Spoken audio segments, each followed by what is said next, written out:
رمضان كل ورود بركنني وتاي بندو وانتني سنني رمضان كل ورود بركنني وتاي بندو وانتني سنني تونا دندو hikkayotin nonani adomayde juhaynde no hewtanani adomayde juhaynde no hewtanani alhamdulillah wa salatu wassalamu ala rasulillah wa ala alihi wa ashabihi wa wala wa ba'd alhamdulillah min ko Ibrahima Sow minnete miɗo jeeyanima kunku miɗo ari ɗo fi ƴettugol tamaro e inde majma ahli sufa li tahfid al Qur'an al Karim woni ko jonnirta tamaro on ko muassasatul Burhan al Islamiyya ko ɓe wowi wadde hitande fof hitande alhamdulillah mi weltori ɗum moƴƴa hitande kala hiɓe ara ɓe jonnira mi weltori ɗum en du'anike ɓe yo Allah windu baraji ɗin yo Allah kadi yoɓu kala ka ɗum iwri toon yo Allah yoɓu ɗum kadi yo Allah waɗu ɗum hitande kala hitande hino ara yo Allah jaɓan en sumaye on okka en sumayeji hewɗi jaɓadi wassalamu aleykum wa rahmatullahi wa barakatuh. Ok, awaɗum waɗa repeat ko muassasatul Burhan al Islamiyya mo annduɗa ko Cheikh Daoud Diawo ko kanko woni rais muassasa o ko kamɓe woni ko addi tamaroje ɗen kono haray min weltori ɗum moƴƴa min jarnamo min toro Allah yo Allah ɓeydu martaba on Allah ɓeyda kadi ɓantade nden Allah yajjina ɗum duuɓi hewɗi ɗum ara tawa en ga hara enen kadi hiɗen selli ɗen sellira Allah jaɓana en sumayeji ɗin fof assalamu aleykum wa rahmatullahi wa barakatuh. Bismillah, alhamdulillah, wassalatu wassalamu ala rasulillah nabina muhammadin wa ala alihi wa sahbihi wa sallam. Haray hande ndeɗo ñalande ñande jeenayi Ramadan lewru korka hitande ujunere e duuɓi temennayyi e capanɗe nayyi e joyi fergo nelaɗo sallllahu alayhi wa sallam. Haray en salmini jama julɓe ɓen fof ande kadi ko 19 March 2024 hiɗen ari ɗo hande e welo welo senditangol tamaro immorɗe Saudi Arabia leydi Makka. Musidɓe men julɓe wonɓe toon woni ko soodi ɗe tamaroje ɗo waɗi ɗum e container ɓe yoɓi mbuɗi maɓɓe ɗe ari e leydi Gambia fi ɗum yo yaltine sakitane yimɓe julɓe ɓen. Al Burhan Foundation yani ardango Oustaz Dawda Samba Diawo hafizahullahu wa ra'ahu men nodditiɗo hande hooreɓe dental l'islam e almamuɓe e julɓe ɓe anndanɗa hoorema hino hatojini e nder leydi Gambia. Container on ko ari toon e tamaroje ko façon ji buy no yirɗon ni ka vidéo ji e ka photoje ko wana noon kadi carton ji ɗin yahay guluji ɗiɗi carton e ko fawi joni woodi ko min ƴetti en Al Burhan Foundation hella carton aji 600 e ko fawi min naɓi ɗum ka dowriji meɗen sakita ɗum ko waɗi noon ɓe ka dowriji tamara ko toon ɓuuri sattude heɓude e hay ka saare ɗo ɓay toon hay siɗa jogui mbuuɗi wonde a yiyata aka soodete ɗum haray carton 600 e ko fawi naɓama te kadi min yahoyay e dulaji goɗɗi goo ka dowri ɗum ɗo fof haray caggal yettude Allahu tabaraka wa taala meɗen yetta Saudi government e yimɓe wonɓe Saudi meɗen yetta kadi Gambia government because wo hella wano GRA Supreme Islamic Council ɓe wallitike fi yaltugol oɗo container ha wawa yettade yundum ɗo ɗum wawe sakitanede julɓe ɓen on yi ko ari ɗo hande e naftorɓe hino heewi te ɓeɗo foof wona ko goto wonɗon e yiide kono on ɗon ko maslan ko arani ko imma duɗal makko walla association makko ɗum ɗo kadi ko sakitanoyte ɗum e julɓe ko ɗum waɗi haray meɗen weltori ɗum ɗum ɗo kadi ko yiya toon nafoore mum ko gollitirgol hadis nelaɗo sallllahu alayhi wa sallam kala huntinɗo neɗɗo horuɗo Allah subhanahu wa ta'ala okkete baraji sifa on mo huntinɗa e hoore o uytantama hay e hunde yani an huntinɗoma on ɓeɗo ko woni hakkude men ko shahadatu an la ilaha illallah wa anna muhammadan rasulullah haray ɗen tori yo Allah subhanahu wa ta'ala waɗu barke maɓɓe yo Allah subhanahu wa ta'ala yoɓɓe ko ɓuuri moƴƴude e joddi Allah tawni en hikka yo tawnu en ko arata miɗen wiyana on okkeyani Ramadan mubarak. Assalamu aleykum wa rahmatullahi wa barakatuh. Ngabade musilmol be konton ngamoɓe tentu ani molmol be maɓe tajan ani Al Burhan Foundation yekkata kuñima men ke ka mol ma koye din tamarewto pour mol sake sunte rawañinte akitañe kontaan kuubaate ma ɓe taƴan pour que ma ɓe distribution oto ɓe men ke kan tama rewolla pour que di baadi misilmol la ani momoronde yalon ko eɓe sularin ñin tama rewol la mun jikita ko momen ɓeɓe jan ɓe ma ɓe tale ɓe ya soto nin kayro kono talaro kata ñama momoronde ɓe jan ngalon koye ɓeni ni sewolam so foundation o ñin ɓe duwale alma foundation o ñin continue na because ñimmo kuulete ama ñinte signa foloti kamaɓe ñin telal ɓe on toon ako fana albourhan foundation on waadi safo every sukaro eka ñin bulufeŋo di moolu la le ka sabana banko kan bari mbe de maaroji na masakunda bulu pour meŋ be ko ñiŋ siifa naanaata naŋ banko kaŋ se feeroo ke moolu sa soto no a ñaama ñaameŋ moolu pour ka tariya ka soto to wo kamma la niŋ ye a jiibi a sikeno ŋaamira a sikeno ko fenkol ñiŋ na naawaato ñiŋ faa sita leeti bari ni aka sotono juuna moolu ka sotono a waato la o be kummaya la baake oto mbe daaniro kala momo bulu ñiŋ naata nan pour ka ñoo maakoye lem ka sunteyo tamara dinkili a sike ñawa ñañama momoron ndi mbe society kono mbe sa hanni e dinkili na soto tamara dinkili na soto ñin tamaro kono o mu ala tentu baalete so fonse mol be tentu nge be jayi anim foundation o ni melbe do ko la banko kanja ila kata ko nyi makan ni bet talaro kala talaro nyen kata ni anyama anaka ken silol fananka mbe tentu ro kala butum ka din tol mel fananna mbe danro kala mo be bulu se kato ke ngal nyo kono to diaje ngal nyo kono to dia nyimo kulete me alon ko anata pour de maro nyene kam ka sunte o nye ka sonande badem bisel mol bloka ni janebe tamaro sanna ina na soto bul furi fana yakata mol mel yalon ko ni be tunde kele ni be mafankele e fana se tamaro dila ni atanon ko abe bloko akana da nyin damma fana na momoro ni yalo se mulunta yo yano alburhan foundation la momoro ni yalo ko se de maro dino nyaaw nyaanyama mo bebe suralen banko de mo bebe suralen de maro la so men dan mo bulo be banko de won damba fo banko de won tan wala mba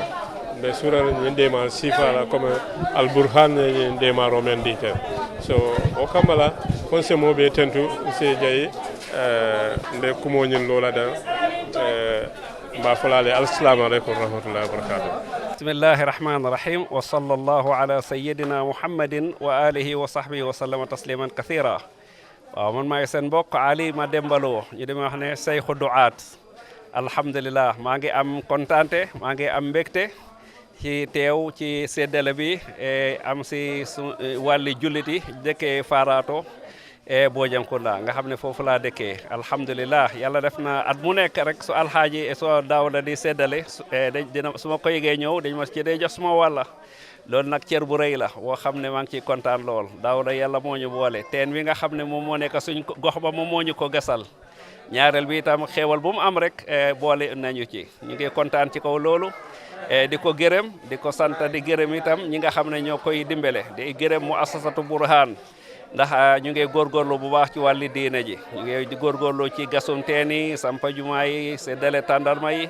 ak lépp loo xam ne lu baax la yar yi ay taam yi di amal ay dawra ngir doaat yi ak borom xam-xam yi ñu di ci jëriñu loolu nag moom mbir mu rëy la ci ñun ñu ngi ciy gërëm yàlla bu baax a baax di santa di ñaan li xewal bi yenn yokku fa mu jógee ñi nga xam ne ñooy mutabarriina yi yenn yàlla fayal ñu leen yàlla def lii mu nekk seen mawazinul hasanat yawm al qiyama أنا أخوكم علي مدمبلو يقال لي شيخ الدعاة الحمد لله أستفيد من هذه الأمور كل سنة والبئر الذي عندنا في الحي مؤسسة برهان هم الذي حفروه لنا نشكر الله سبحانه وتعالى على هذه المؤسسة المباركة وندعو الله للمتبرعين أن يجازيهم الله عنا خير جزاء فعلا فرحنا كثيرا واستفدنا كثيرا نسأل الله دوام التوفيق والسلام عليكم ورحمة الله وبركاته alhamdulillahi rabbil alamin wa salatu wa salamu ala rasulillah nabina muhammadin wa alihi wa sahbihi wa sallama tasliman kathira. En yetti Allah tabaraka wa taala Allah accuɗen ha tawaɗen ramadan goɗɗo kadi eɗen mbiya julɓe Gambia fof julɓe aduna fof ramadan mubarak. haray jonde nden ɗo ko jonde jam tan, ko jonde neema. Comme no wowiɗe waddeni kala ka suuma e hewti en hawrindinat julɓe ɓe peccanen ɓe tandarma andanɗama horma na ura ha to musidɓe men wonɓe mamlakate arabi asaudia ɓe imoroɓe saudi arabia. haray continent mbo ɓe nuldi on continent yehino ha 20 carton wondo hen. joni noon on 20 carton kadi alhamdulillah min feccani hen dowrinaɓe par ce que eɗen andi yimɓe wonɓe ɓe ka dowri ko ɓen ɓuuri haajorde o tandarma. joni min nuldi toon ne kadi ko yata e 600 carton 600 carton min nuldi toon. ko heddi ko ɗum min peccidiri ɗo e ɗumanin region 1 region 2 ha region 1 e region 2 dal ko ɗum woni komin peccidiri ɗo inchallah. ala kulli haalin association aji kewɗi ari ɗo Supreme Islamic Council, Gambia Islamic Union, Arabic Secretarial Arabic for Islamic Education, ɓeɗo fof ɓe ari ɗo ɓe ƴetti geɓal maɓɓe, kamɓe kadi ɓe yettina. haray eɗen yetta kadi ɗe jarna laamu Saudi Arabia par ce que si tawi ɓe udditano bafal ngal wonɗo haray ɗiɗo ɗi wawatano hewtude gayi. eɗen yetta kadi alhamdulillah eɗen yetta kadi government of the Gambia par ce que kamɓe kadi siɓe sohlude bafal ngal haray ɗum ɗo wawatano yettade gayi. kono nden heɗen ɓe yetta ɗon ɓe yetta Allah subhanahu wa taala. heɗen wiya tan eɗen yetta kadi GRA naɓe par ce que GRA kamen ɓe walliti hen ɓe ko moƴƴi, ɓe waɗi ɓe nangui hen ko moƴƴi ha ɓe weɓtinen. ko ɗum taki minen okkira ɗo risala mo ganduɗa horma ko government ji message o woni ɗa donation aji ara ɗiɗi immora to musidɓe men Saudi Arabia si ari ɗo ko pour julɓeɓe arani wona ko yeyete wona ko ɗum fof ko okkitirte julɓe ɓen. joni noɓe wawi wallirde yimɓeɓe foof ha ɓe weɓdana yimɓeɓe i wawa yaltude haare no moƴƴi. eyyi kono ɗum woni komin yinno fampade ɗo he ɗumanni minen o wiya on jarama. wassalamu aleykum wa rahmatullahi wa barakatuh. mbokki julli ñi gannaaw bu ñu sant yàlla julli ci yonente bi sallallahu alayhi wa sallam ñu ngi sant yàlla bu baax a baax bi nga xam ne moo ñu bàyyi ba ñu fekkee waat beneen ramadan di ci sant yàlla bu baax a baax di ñaan yàlla suñu borom tabaraka taala yàlla nañu yàlla nangul suñu koor di leen wax yéen ñëpp ramadan mubarak.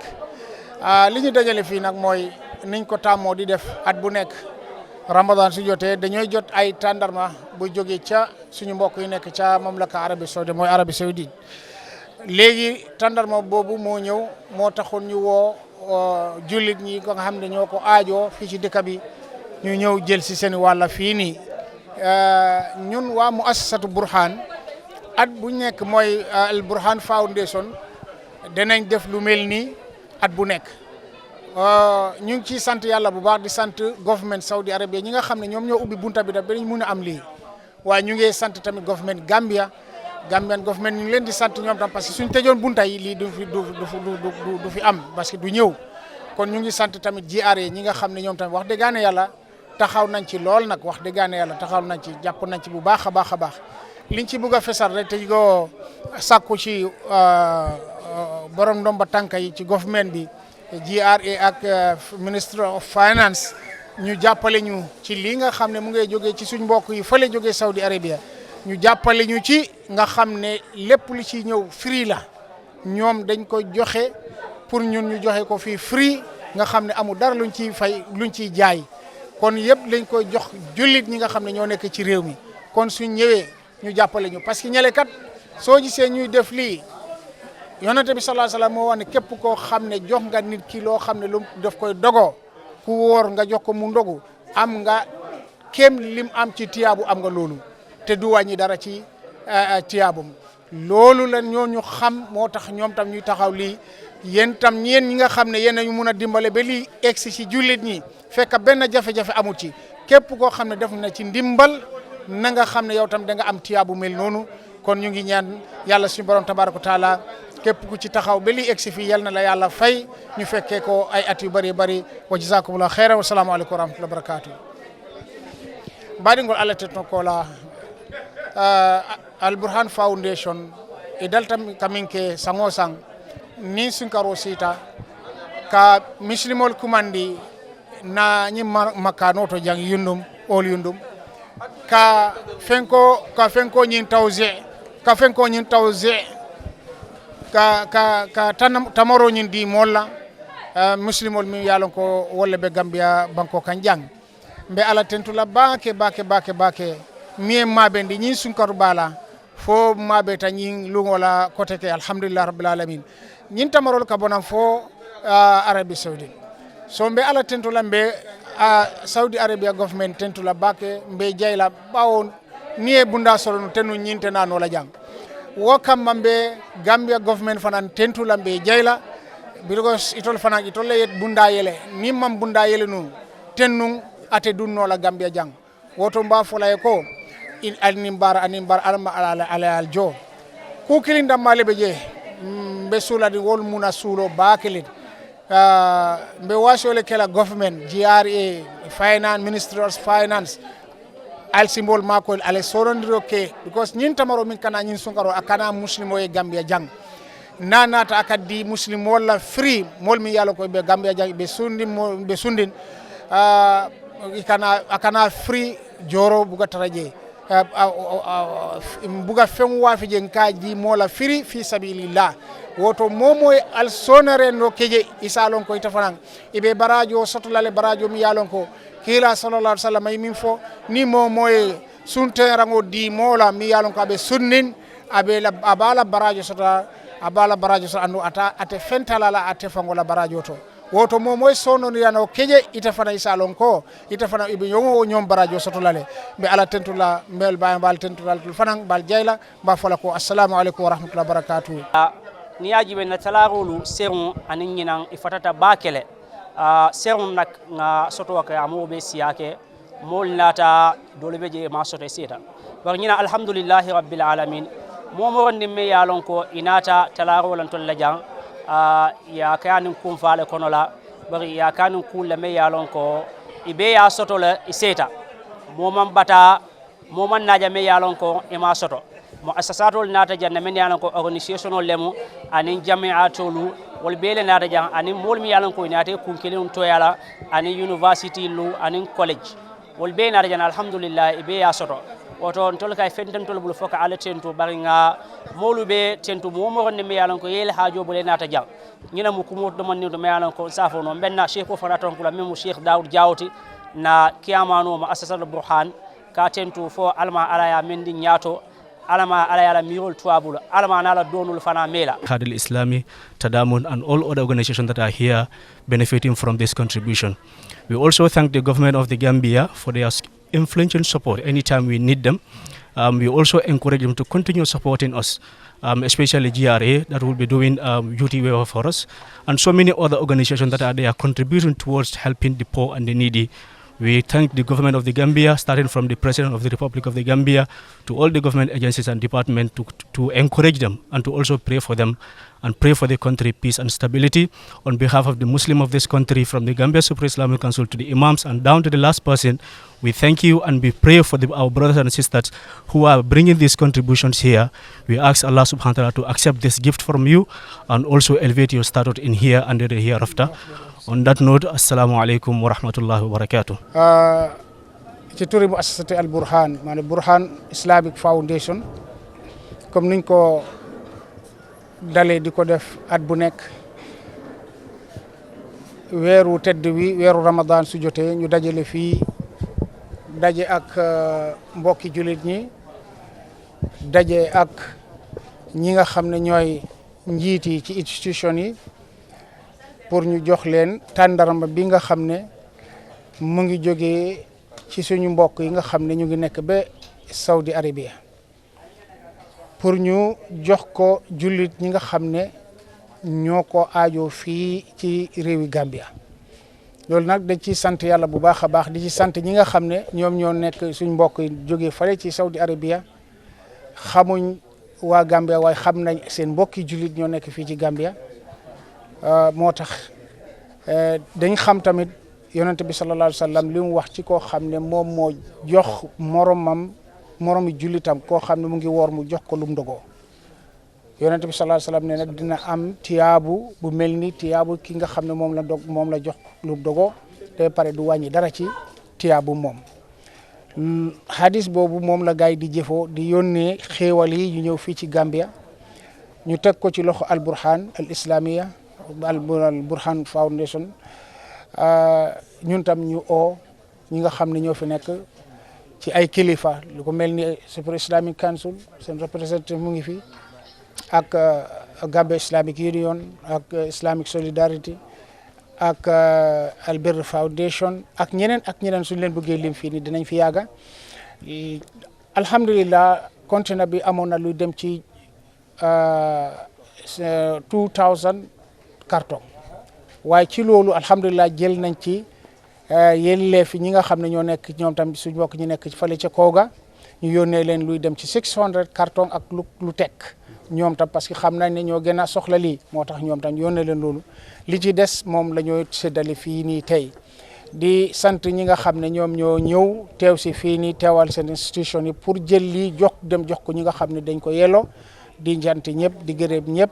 di sant tamit wax dëggaane yàlla ñi nga xam ne ñoo taxaw ba lii mun a génn fekk fenn coono amut ci wax dëggaane yàlla yare def nañ ci pile nañ ci rôle bu am solo boo xam ne woyofal am na ci wax dëggaane yàlla ñu ngi leen di sant di leen gërëm te di leen ñaax nag lii ñu continuer parce que lii dafa ñëw pour réew mi dafa ñëw pour jullit ñi amul dara luñ ciy jaay yëpp dañ ko joxe yéen a ngi ko gis ci télévision yi di ko gis ci ci Facebook yi lii dañ ko joxe ngir yàlla kon ñu ngi ñaax nguur bi ak képp koo xam ne mu ngi féetoo ci boor boobu noonu ñu def ci ndimbal parce que képp koo xam ne def nga ci ndimbal yow tamit tiyaabu den ci am ki yónnee tàndarma bii tiyaabu bi am yow kii def tamit yombal ba lii génn ba nit ñi mun ci jot yow tamit da nga mun a am tiyaabu boobu kon ñu ngi sant yàlla di sant government Saudi Arabia parce que ñoom tam suñu tëjoon buntu yi lii du fi egsi ñu ngi sant tamit government Gambia ñoom tam suñu tëjoon buntu bi lii du àgga ci port bi sax kon ñu ngi sant ñëpp di gërëm ñëpp di wax ne yàlla suñu borom tabaraka taala yàlla nañu yàlla nangul suñu koor lépp loo xam ne tamit def nañ ko fi wala kuñ jox fi tàndarba nga dem jox ci sa mbokk ki yónnee tàndarba tiyaabu ab yàlla na ko yàlla jox kon ñu ngi em fii incha allah wa axiru daawana alhamdulillahi rabbil alamin assalamu aleykum wa rahmatullahi wa barakatuh wassalatu wassalamu ala rasulillah wa ala alihi wa ashabihi wa man wala wa ba'd ka tenturo murundi muassasa kan ani la nyaton ko Cheikh Daoud ka tentu ka jayi mi yalon ko ay nafaro ke misilmol la min beden din nafa fiona min beden sun karola programme la insha Allah taala mo jamal nata ina fal tajang min yalon ko manke kilenti minnu nata kun kilonu wali carton soto min tata fa carton nane alhamdulillah minnu tata nata jam'iyatullah wali carton soto min tata fa carton tamma fona minnu nata madarisol la wali carton soto minnu tata fa carton tanin fen wo be mo ala tentolati ana botanan dinkiral lelto anyim be mo fen may fayitan dina manke sun karola nafati anim misilmolu ke mako e kaje ko mol minnu ya soto ke bulodum mol koto minnu yalan ko yol ma soto alhamdulillah nyin ka baadi ya sabatindi nyin tamarol bota damen to ana fotata jammin to kodi jamale jota jeto alhamdulillah ya naati misilmol ka misilmol ma koy ke tentu ke jayi ke ma koy fewna ke suntendi tamarel bari modol bije haqiqatan wol nemna lon ko tamare sunte kummatale bare alal de maro kan wobe funti kan senten domandi be ala dan tabaraka wa taala minnu keta sababoti fanyim futata nan jang ala siso man tabeona ala e jowa barajo la fana momo fana e munafanga ala ma ala enal beso man tabeona enal beso khair wala min wultanan kana kama fana ala mare ala yali futande suwol kono kayrola min fana albijanto amo be min ya soto ala mare ala en be so man tabi'una subhanakallahumma wa bihamdika ashhadu an la ilaha illa allah astaghfiruka wa Ramadan kole urundo barkinani wataye bundo ya ontane ninsenani Ramadan kole urundo barkinani wataye bundo wantane ninsenani tauna dondo hikayotin nonani aɗo mayde juhayde no hewtanani aɗo mayde juhayde no hewtanani ramadana ko lewru ndu barkinani wata yeebu ndu wontane ni senani heewi tawnaɓe ko yawtinani hiɓe hoora ñalorma ɓe nafanani kono hikka tawali ɓe wurinani sabu leydi moɗino ɓe ɓallinani sabu leydi moɗino ɓe ɓallinani ramadana ko lewru ndu barkinani wata yeebu ndu wontane ni senani allahu no manti o ɓurninani du lewru e dow ɗi leppinani ko e nder ndu joman fuɗɗinani jippinde qur'ana hiwaɗonani jippinde qur'ana hiwaɗonani